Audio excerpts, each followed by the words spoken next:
And I'm in a position where they're gonna take care of me for the rest of my life. My pay is gonna increase based on the economy. I have great insurance. It's not very far for me to get to work, so I am set, but I'm not happy. Right. You know what I'm saying? Right. So it's like, I'm like, fuck it. I just want to find happiness, and when I'm doing this, bro, it's crazy how happy it make me. It's crazy learning about other people and taking your story and here internet, because not only do you listen to this nigga's music, but like, he's a person, and not only is he a person, he has a life, he has a backstory, he has a mama, he has a daddy. He might not talk to neither one of them last two people, and that goes into his artistry. So why are we not learning that? Right. Why are we not diving into that? People are where they are for a reason. You didn't get there because you just woke up one day and say, I want to be an artist and I'm going to be good at it. No, you have a story. You have pain. You have trauma. You have highs. You have lows. You have points where you said, I want to be done. Right. But yet you are still here. You are still producing. You are still inspiring people. My nigga, you inspire me. My mama raised a hustler. Yeah. My mama raised a hustler. That's all I know how to do is go and get it. And this nigga right here said something to me crazy, bro. We was talking about doing a pod, and I was telling him when I was thinking about quitting my job, and he was just like, bro, you've done X, Y, and Z, and you don't even like it there. He said, imagine what you gonna do if you like it here. Bro, I sat on that all night. But I got you. No, daddy.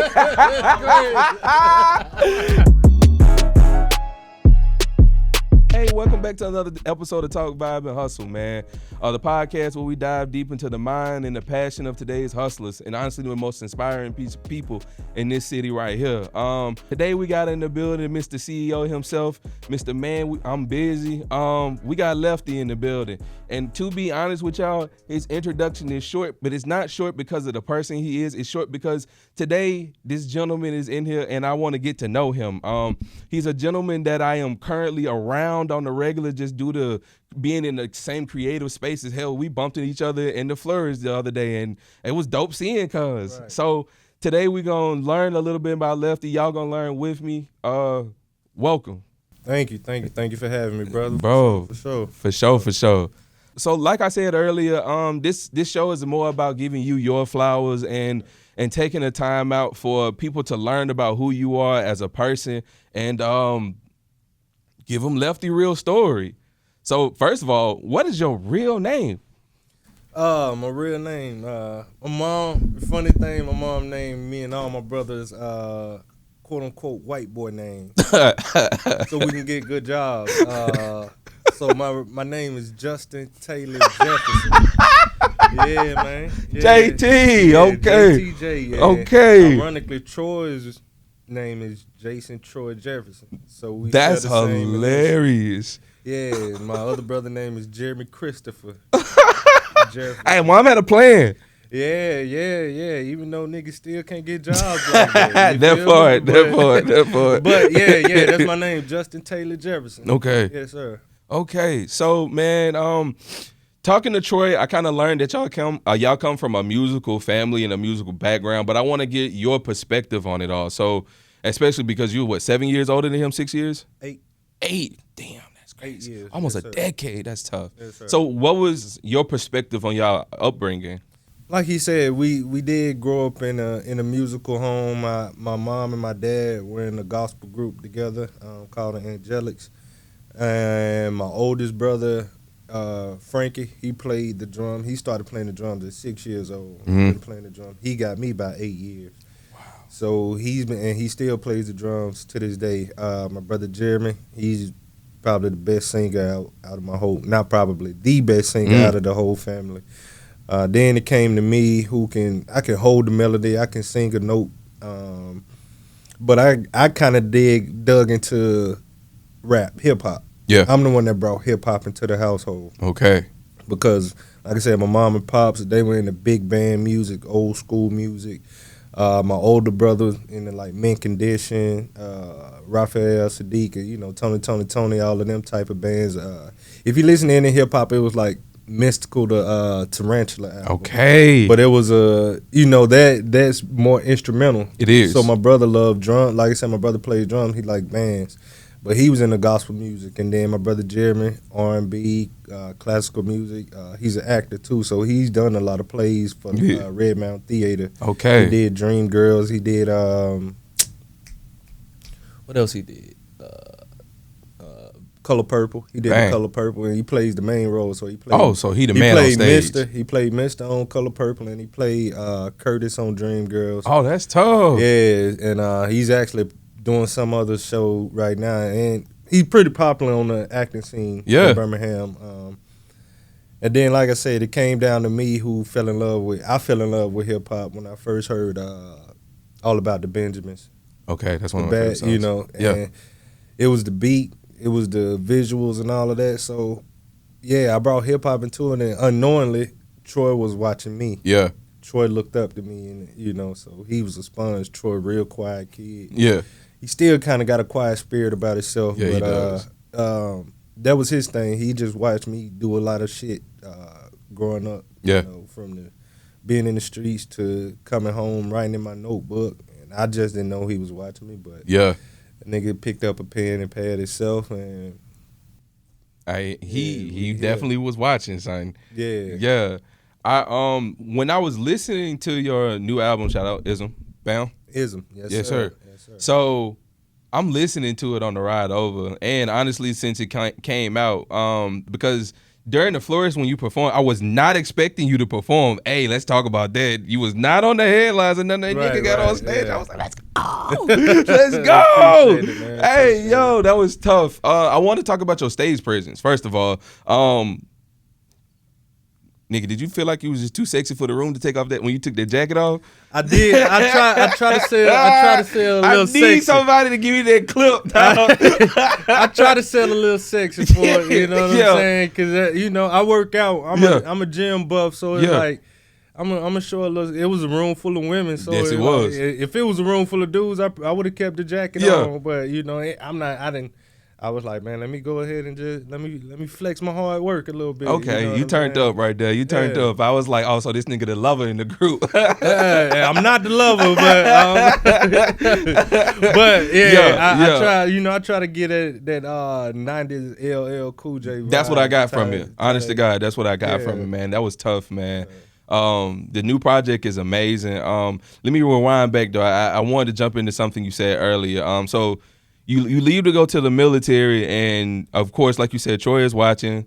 So back and forth in the military, is he coming to visit you? How is that working? I moved around so much. I was basically living out of a suitcase. Okay. For maybe my first 7 to 8 years, I was always deploying, like volunteering for them. Volunteering to go different places because the further you get away from America, for one, is exposure. Yeah. Is exposure to different cultures. Two, you get paid more. There we go. So, the further you go out, you get hazardous pay, cost of living allowances, and all of that type of shit. So I was back and forth, but my last tour was when I came back to Virginia. Mm-hmm. I was living in Virginia Beach, and Troy was kind of at odds with our father, or whatever. But Troy didn't want to come back to Birmingham at the time, and so I basically just told Troy, I said, "Hey, you can come up to Virginia, live with me," and that's when he wrote the project Nobody. Okay. And that's when he tapped in. But at that time, I was going through some legal issues myself. So yeah, what kind of legal issues? So when I was in the Navy, I was there, but I wasn't there. If that makes sense to you, basically, I wasn't happy. Yeah, like you said, finding your happiness. So I wake up in the morning, like, and just be like, man, I'm existing. Yeah, you feel what I'm saying? I just had that feeling in the military, and then so I was always a knucklehead. I was doing drugs, fighting, and finessing the system. Yeah. Like I said, I was in supply, so I had my hands on everything. Yeah. You everybody's best friend. I was everybody's best friend, and that's what I was just doing. And that's what they used to call me, the plug. Yeah, they actually used to call me the plug. No drugs. I wasn't selling drugs, but I was still illegally selling shit that I wasn't supposed to be selling. So for the whole 10 years, I was in the Navy too. So eventually, you play in that kitchen. When you dance with the devil, you dance with the devil, your ass go, you go get burned. And so I ended up getting locked up for a little while for larceny. Okay. Which is ultimately stealing, which is like boosting. Yeah. Basically, I was selling Navy shit that I wasn't supposed to be selling. Got caught up in it, and then that's kind of what happened. Dang. Yeah. So was it like a situation where they like caught you in the act, or they had already been building the case and caught you? Nah, man. I actually had it dummy proof, man. I was like, I can even go back to when I was in Japan. Like, I used to sell boots on the boat, because everybody, when you on the boat out in the middle of the water, you got people that want to look good, even though we in the middle of the water, because you on the boat with. I was on the biggest boat that the Navy carried, which is an aircraft carrier, and it's like it sleeps up to 5,000 people. Oh, damn! That's a mini city. So you got a city in the middle of the sea. So, and it's men and women. So you got what we call in the Navy boat bulls, and so you wanna be clean. And so me, I had the boots. I had everything you wanted to look clean. Yeah. And so I used to, I hook people up like, I give you some boots, or I sell you some boots. You just had to have something to offer me. Yeah. And so I'll be in the middle of the sea, and I'll be having people bringing me McDonald's and Taco Bell in the middle of the sea. Houseway. Because it's something. Having drones drop off meals, bro. No way. I shit you not. Because you have something called flight quarters. Yeah. And so flight quarters are the pilots that go out. They do operations where they fly out. And they had when they basically just doing training, with they in they jets or whatever it is, the big ass planes or whatever. Niggas and so they used to have to, and so they have to because I was a knucklehead. I just didn't give a I didn't give a fuck about I just knew I could get shit done. And so they would have to land on land to refuel. Yeah. And so people would go with them to refuel. And when they on land, they have people going to, and that's on base. They land on base. So on base, they got Taco Bells, they got McDonald's. Yeah. So the people that I hooked up, I was like, hey, bring me some McDonald's back. Bring me some Taco Bell back since I'm hooking you up. Yeah. And I would basically take care of everybody that worked for me. That's so, tough. and I never had to move. I never had to do anything for real. I had people upstairs gambling. Yeah. We playing 2K for money. Yeah. All of that. So Nigga I was living. I was pretty much running shit on the boat, man. And I was only a E5, man. Yeah. You had the boat lit, man. Yeah, man. So I was the king of finesse for a while, man. And I still got it. It's just I don't use. It's like I don't care. It don't serve a purpose for me to be that way no more. So. That's fair. So okay, you get caught up with that, and so what does that do for you?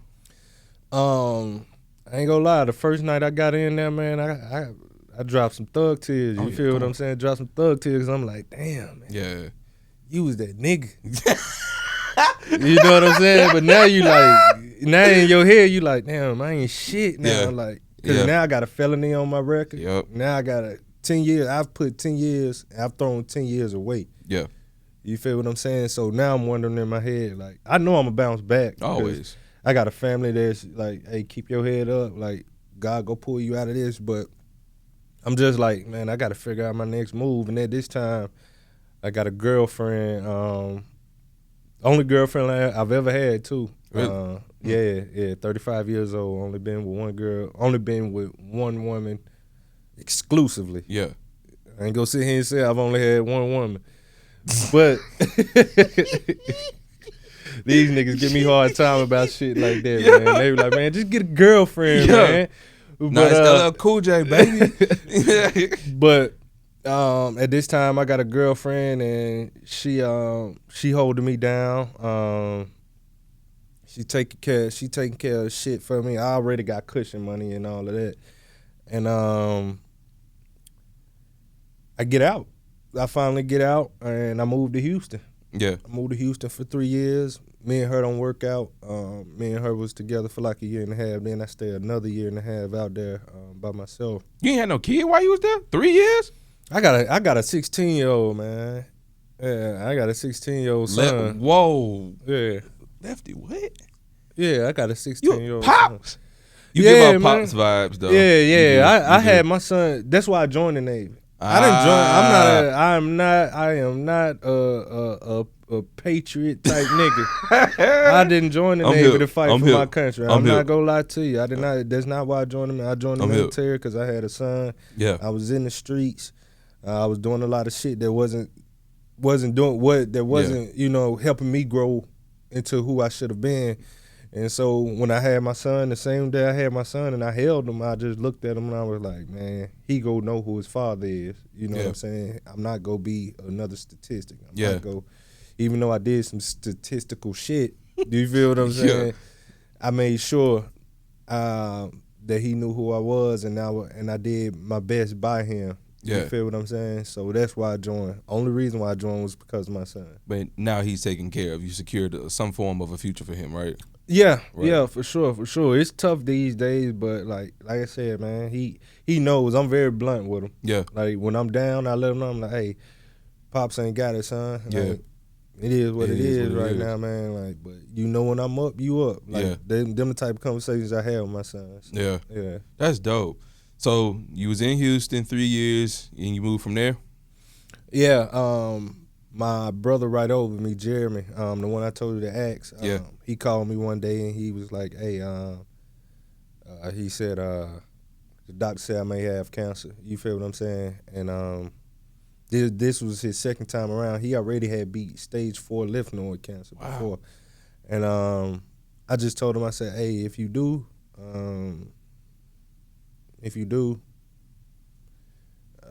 let me know and I'll just move home. And That's a he big called move. me. He was like, "Yeah, it's confirmed. I got colon cancer." And so I just packed all my shit up and I came back to Birmingham at that point.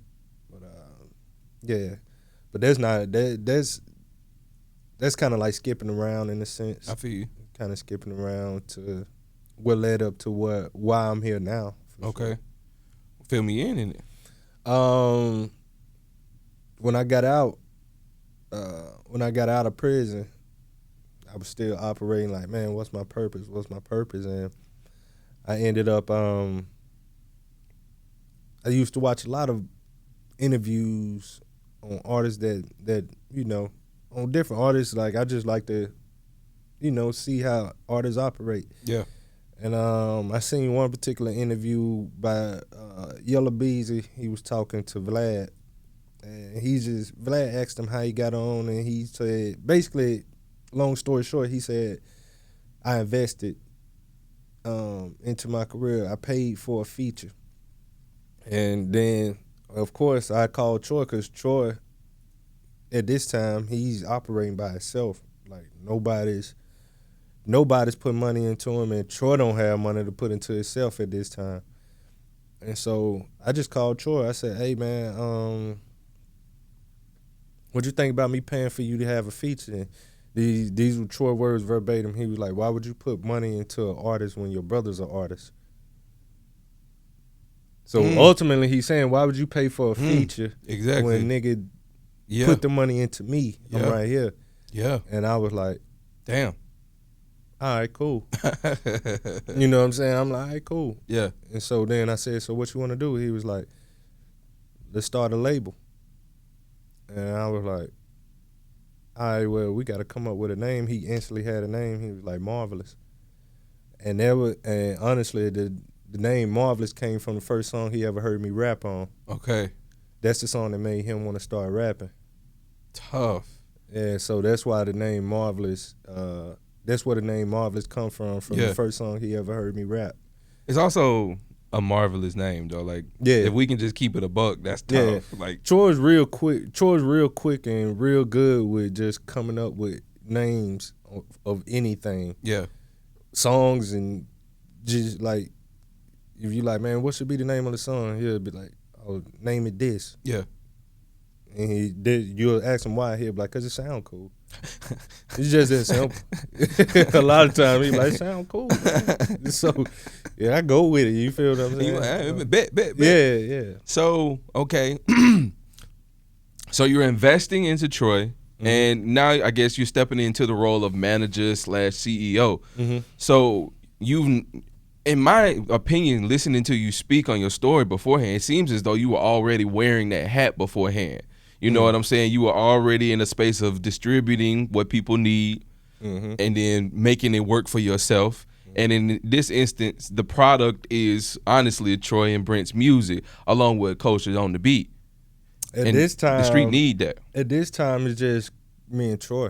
Oh, okay. At that time, there's no Culture, there's no Brent. We never met Brent at this time. Oh, so y'all ain't even there yet. We not. Oh, there. I'm early. Yeah. Give it to me. Fill me in. Okay. At this time, it's just me and Troy, and then Troy and Culture met from a video that Troy made. What was it? Talk.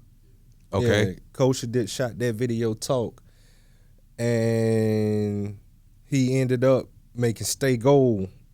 Troy had Stay Gold. Troy was in the process of getting ready to make Stay Gold. I'm sorry, wasn't he in the process of getting ready to make Stay Gold?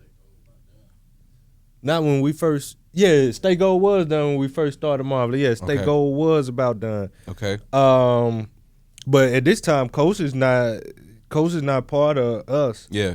Culture, we use a Culture for photography and videos. Yeah.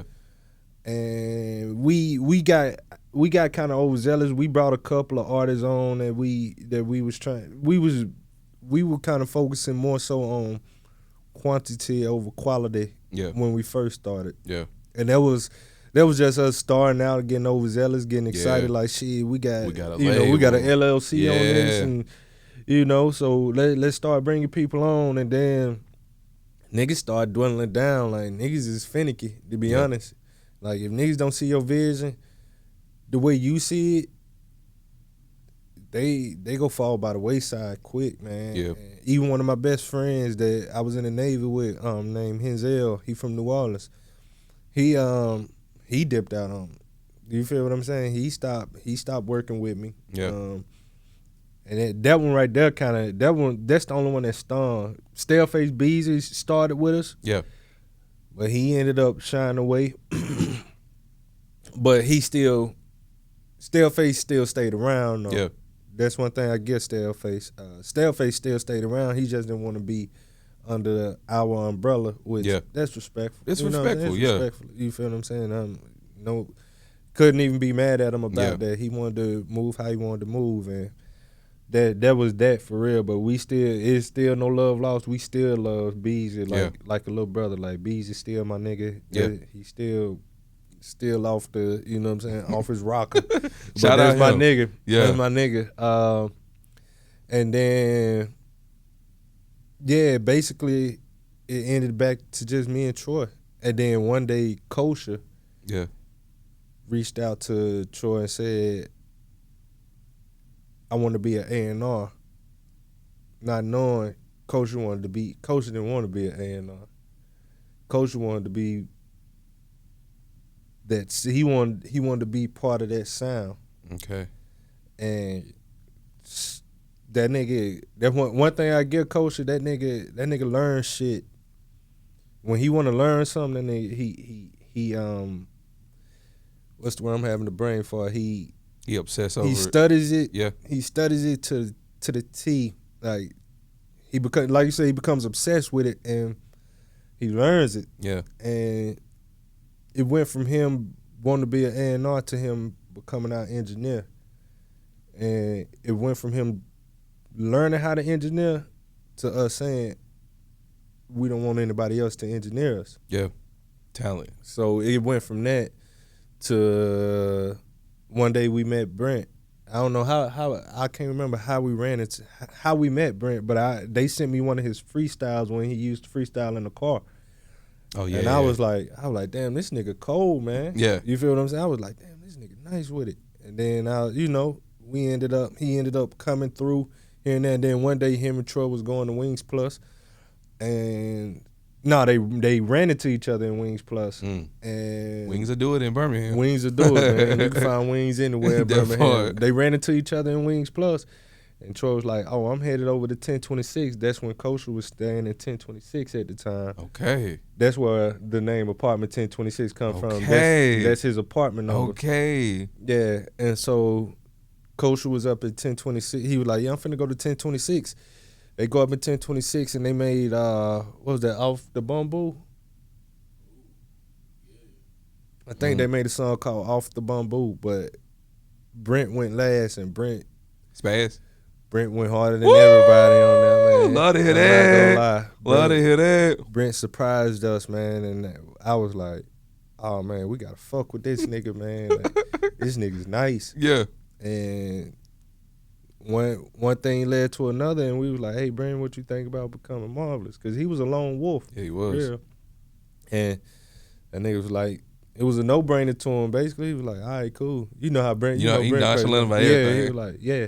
Yeah. And from there, like, is from there, ever since it's just been me, Troy, Brent, and Kosher. But at that time, I wasn't even doing music. I was still in the manager's position. Yeah, because I remember at one point when we interviewed Troy for the 95ers, he didn't really say you were making music at that time. And that was what, 2021 when we did that episode? So, Yeah, okay. I wasn't. Yeah. So what sparked that? He was in be the yo, honest, and he was just like, I know what I do to that beat. Nah, it's not even that, because Stay Gold and Creme de la Creme, Yeah. I was able to give Troy pointers on what he should. Hey, you should do this. You should do that. You should do this. It got to the point where the nigga was so nice. He would send me a track or let me hear a track, and there was nothing I could do. So I got restless, basically. I got restless, and I was like, fuck it, man. Like, I don't want to just be sitting here managing and blah, blah, blah. Yeah. Shit.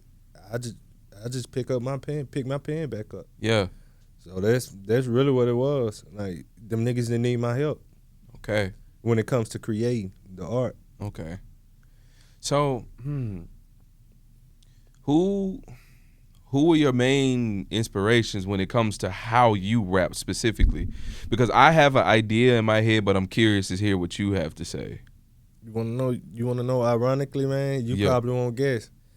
I have Kanye West as a guess. No. Okay. I don't have a rapper as my inspiration. Nah.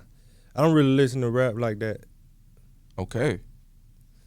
I don't. I listen to gospel, R&B, old school, Marvin Gaye, Danny Hathaway, Frank Sinatra.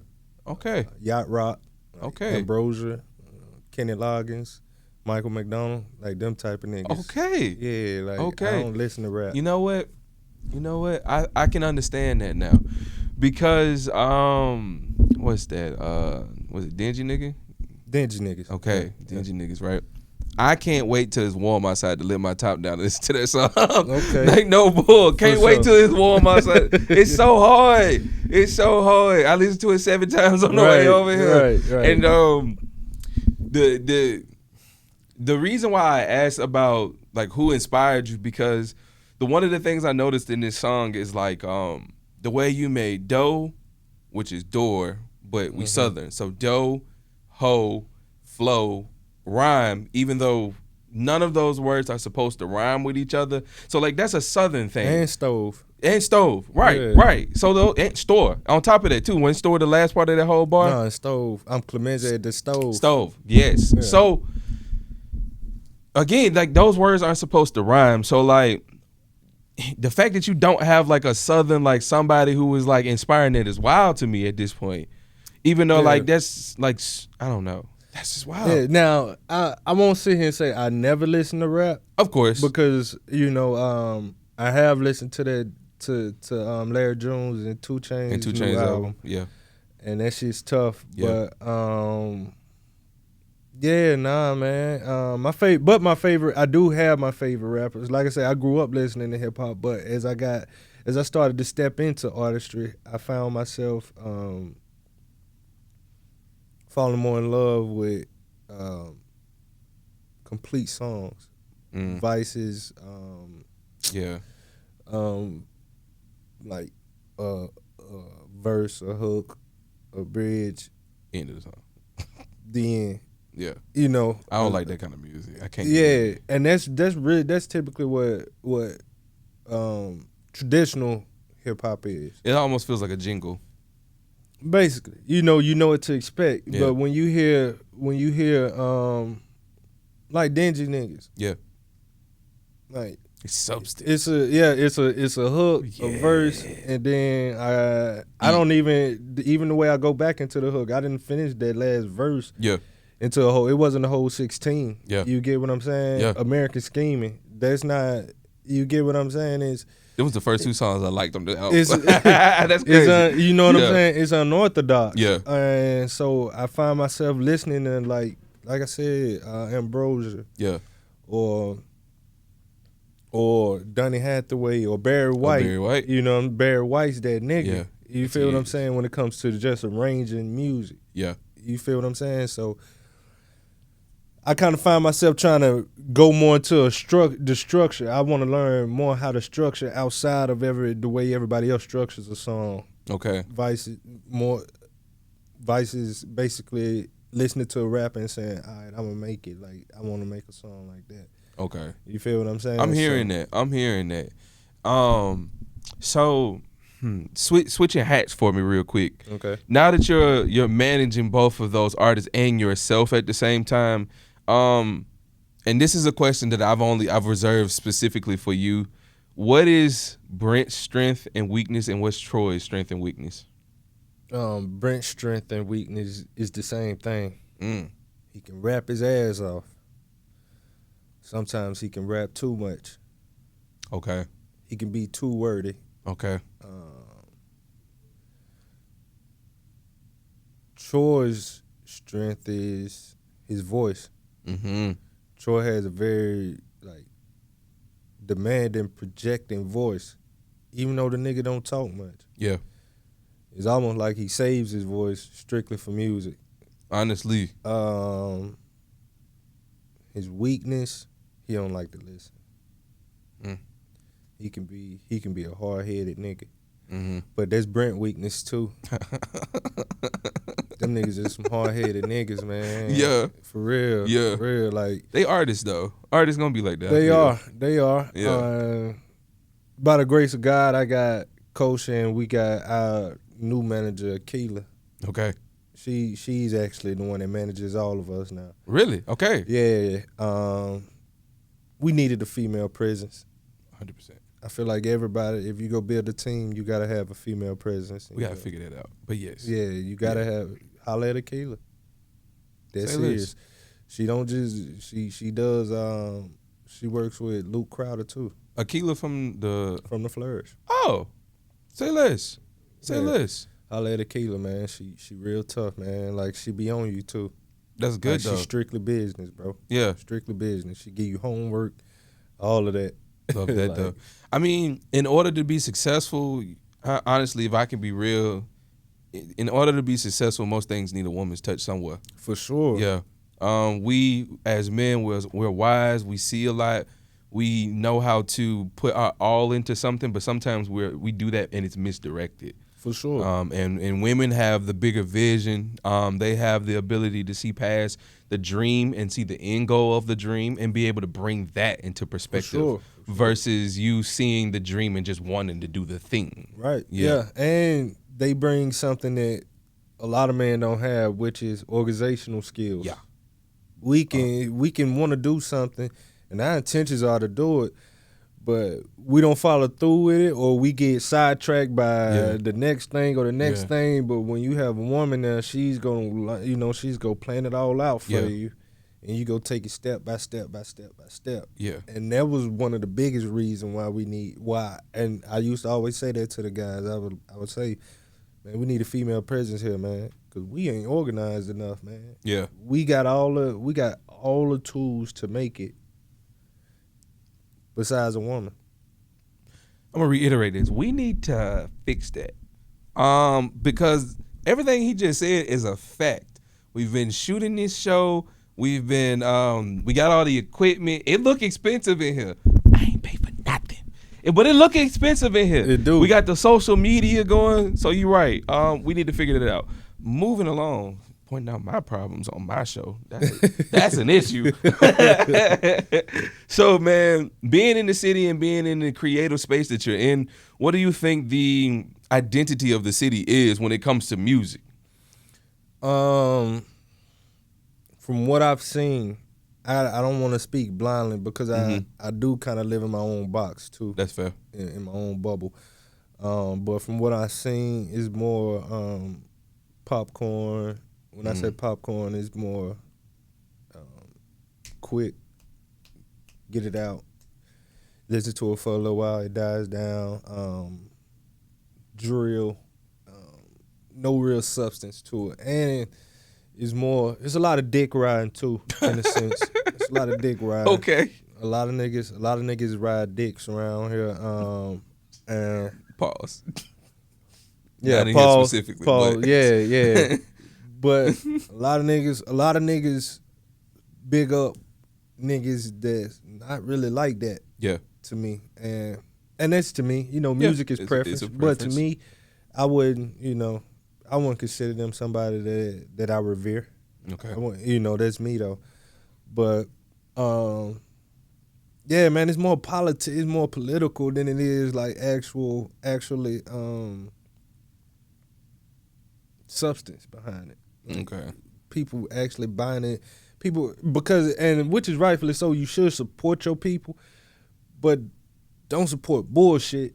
Just because that's your people. Yeah, because it's your people will call somebody, they the GOAT. Or like, no the fuck they not. Yeah. They not the GOAT. So, okay. When you talk about music with substance, I want to bring up an instance that I think you and I had the exact same reaction to. When Jamon performed that song at the Flores this week, bro, was crazy. Was you mind blown by that? I love that song. That man. was tough. Was that your song, first time hearing it or what? That was my first time ever hearing that song. Not hearing him, Yeah. but hearing that song by that nigga. Yeah. Yeah. Wow. Yeah, that song right there, I was like, no, this shit's crazy right here, man. Yeah. This I was shit's like, crazy. wait a minute. Yeah, I had to dap him up and everything. Yeah, I was like, he walked past me, I saw. was like, my nigga, you went off with Like, that you one. just snapped, bro. Like, I wasn't, like, I interviewed him earlier that day, right? Right. So we good conversation, you know what I'm saying? Good back and forth talk about poetry. I knew that he rapped because he told me during the interview. But, bro, when he whipped it, when he whipped that one out, I was like, yo, son. He went crazy. He went crazy. I'm not gonna lie, that nigga went crazy on that song. Like, I've heard him rap other songs, but they didn't hit how that one hit. Like that hit? That one, son, I need that on the Spotify playlist. Like, because I can run that back for some of them bars. That was crazy. It's kind of, it sounds like that Hop Out Your Feelings beat. Mm-hmm. That Smino. That Smino. Oh, I've heard Buddy. that before. Yeah, I've heard that before. That Hop Out Your Feelings beat. Yeah. I fuck with Smino though. I do. Smino a tough nigga. Smino and Buddy. I like Buddy too. Damn, you gonna make me go listen to that song again, and now I'm gonna have to compare it in that way. Yeah. Yeah. Oh, that's it's tough. just the beat though, not even what he was saying. But I'm hip. I'm hip. Beat, yeah. I'm hip. Damn, that's tough. All right, moving along. My fault. Good, we was on some good man. shit right there. You was good, on some man. good You shit. good, man. That's how conversations go, man. that part, man.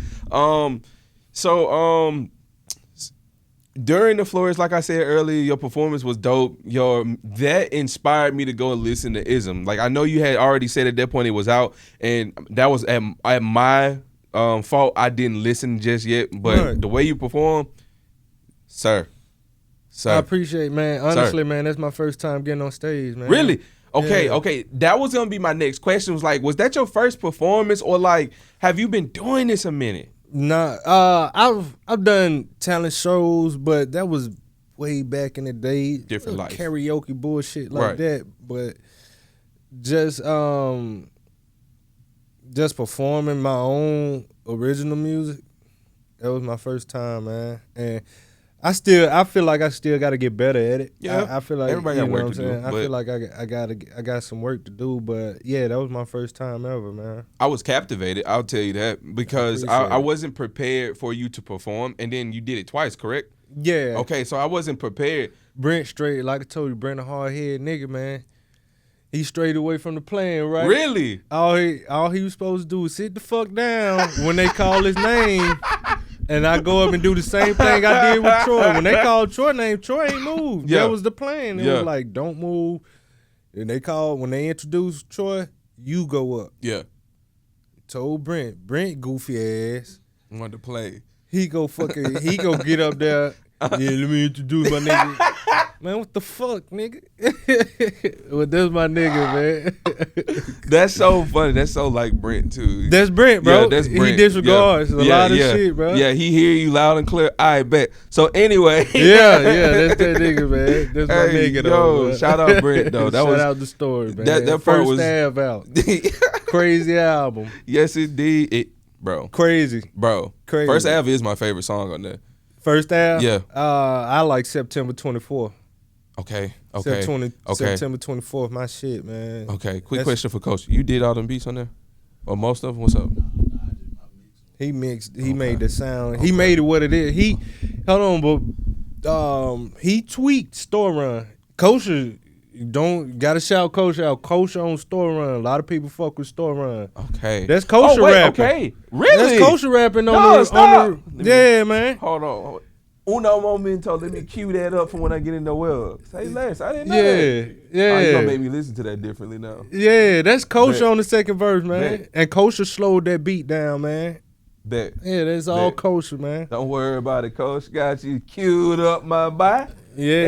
Yes, indeed. Sir, let me get these questions back up. Well, I'm enjoying this interview. I really am. Yeah. I ain't gonna lie to y'all. So, moving forward in your journey, man, what do you see coming for yourself? Man, this year I'm excited for this year, man. I feel like this year right here for Marvelous in general. Yeah, this is the most aggressive we've been. Ooh. We've never started out like the year. The year with so much content. Yeah. My project Lefty Boomaye comes out on April 15th. Like, Ism was just a jab. Okay. For my actual project. Like, Ism only, six, 7 songs. tracks? Yeah, 6 tracks. Boomaye is 12 tracks. You know what I'm saying? No did it. No skips. No skips. Yeah. No skips. And I'm not gassing it up. Excited. Yeah, and we actually have competition in the camp. You know, we actually do, and I think that's healthy. Yeah, we unbiasedly give votes on whose project is tougher. And hey, can I come to a studio session? All the time, my nigga. Please. Yes. Hey, I'm having a lot of free time on my hand. Yeah, my nigga. Yeah. I really want to come to a studio session. Nigga, man, we gonna be lit. Man. Yes, man, for sure. And I need another Marvelous shirt. I need a Marvelous shirt. I got an 88 degree shirt. We got you, bro. I don't need it free, man, because I'm gonna support the business. But we got you, brother, man. We got you. That's tough. We got you, man. I'll cue that up for him, man. Make sure. Hey, I feel like a child right give there. Us your size. You give us your size, man. We'll get it. We'll get it. I felt like I was asking Pops, can I come through? Hey, man, I know y'all be down there playing cards. Let me come through. Yeah, nah, for sure, man. We always, somebody always in the studio with Coach. For real? Yeah. Coach working that motherfucker 25/8. Okay. In the studio. Where is it? Oh, 15 minutes from here, up on 280, off 280. Oh, so at y'all crib, where I picked up Brent from the other day. Oh, y'all down the street from my crib. Hey, come to the crib. We can shoot some content. No, daddy, this finna sound off as fuck. We could y'all come to the crib. I got the basement set up as a content room and shit like that. Okay. So we can shoot up in the basement type shit. You know what I'm saying? For sure. Man. Yeah. We still on the episode. We talking biz. My fault. Yeah, really that's cool. That's cool, man. Talk shop and talk, you know what I'm saying? Get to know each other. I like this. That part. All right, jumping back. All right, so I have 3 questions that I like to ask towards the end of the interview. Mm-hmm. First question being, your future self walks through that door right now. You got 2 questions to ask. They can range from, did the Ozempic work to did it not work? Is my training regimen working? Or am I making good music or bad music? But all up to you. Go for it, brother. The 2 questions I will ask my future self. How many Grammys did you win? And what took you so long, nigga? I like both of them. Yeah. I like both of them. Keep yourself in check. I like that. Yes, I like that. Okay, second question being, if you could put a album or a song, now let's just keep it a song. A song right here, hover it for the people to see. What song would it be to describe your journey up until now? I'm gonna say this song because it's my favorite song ever. Okay. Marvin Gaye, All the Way Around. Okay. I fuck with it. All the Way Around. I love it. That's my favorite song ever. Okay. Who should our next hustler be to sit in the chair? Stale Face Beezy. Okay. Okay. We can do that. Stale Face Beezy. We can do that. Yeah. Okay. Well, let everybody know where they can find you at. Give them your socials. All right, you can find me on IG, LFTY, Boomaye, BOOMAYE. Go download Lefty, LFTY, ISM, ISM. I stay macking on all major streaming platforms. Okay. One more question before we go out, because I forgot to ask you earlier. Why the name Lefty? When I was young, I played ball, grew up playing ball, and I actually say this in one of my songs on my new project coming out, Lefty Boomaye. This guy named Reggie. Mm-hmm. He's Pre's big. He's a guy named Reggie. He's Pre's big brother, which I actually use. I say Pre big brother gave me my name. We was playing basketball, and I was young at the time, and I didn't have a right hand at the time, so I was just playing with my left hand because I'm left-handed. I'm my mom's only left-hand kid, so I was just playing with my left hand. He was like, "Yeah, get him, Lefty. Get him, Lefty. Okay. Get him, Lefty." And from that point on, like, I was like, "Yeah, I go by Lefty." Okay. Yeah. You speak with your left hand, so I was assuming that's what it was, but I just wanted to see. No, I'm left-handed. Yeah. All the way around. I'm a southpaw. Like, I write with my left hand. Okay. Like my strong. Like if I'm fighting. I was literally finna ask you, your fighting stance to the my left fighting dominant? stand is southpaw. Okay. Yeah, like everything is my left hand, bro. Okay. Yeah. That's tough. I can tell how your fighting stance is. I used to wrestle, so I can tell your fighting stance is southpaw. Like, as soon as we started talking, I was like, okay. And I can tell this nigga scrapped a few times. I can already see it. Too many times. Yeah, I know. I'm already hip to it. Too many times. Niggas don't scrap no more. Hey. Niggas need to learn how to scrap. That's why they don't scrap. Exactly. Anyway, this has been another amazing episode of Talk Vibe Hustle. We appreciate y'all being here. As always, like and subscribe. Come back next week, because I promise you we're going to have another dope person sitting in the chair. Again, this has been Lefty. Thank you for being here again, bro. You, this was bomb for me. This was fun. This was real bomb for me. My first ever podcast, really, man. Tough, first ever, tough. Man. It's gonna be the best one ever too. Yeah, for sure. Shout out to you, man. Shout out to what you do. Shout out to you for being inspiring, man. Like I said before we started recording, man, you are a super inspiring dude. You keep me wanting to do more, and every time you say you busy, I take that and I want to embody that on some days. Some days I don't want to, but like today, man, I was, from the second I walked out of the door, I've been busy, and I like it that way. Yeah, you know man, what I'm it's saying? A lifestyle, brother. It really is, man. You speak it, you go find a way to get busy, even when you don't think it. Even when you don't think it. Yeah, That part. Speak it out, put it out there. That part. Well, without further ado, man, that's been it. Peace, y'all. Marvelous. Bang. That's it. That's a wrap. Let's see what's up, outro. Yeah. Marvelous. I want to say something. Yo. This coming from a nigga that do interviews and shit, they've done it, and their podcast, all that shit. This the best motherfucker I've seen. Really? Troy said it, man. Give me that. Troy said Give me it, that. bro. Yes, sir. Troy said it. Yes, sir. Yes, sir. I wasn't expecting to have this much fun. Yeah. Man. Yes, it was sir. engaging, man. Yeah. It's perfect, man. You found your calling, bro. For real? You found your calling, man. For real? It wasn't no dead spots in it at all, bro. Radio personality, your voice, how At you all. articulate. Yeah. It wasn't awkward or nothing, bro. It was not awkward, my nigga. It was. Appreciate you, my guy. You found your calling, bro. Appreciate you, my guy. Oh, that mean a lot. Yeah, That mean a lot,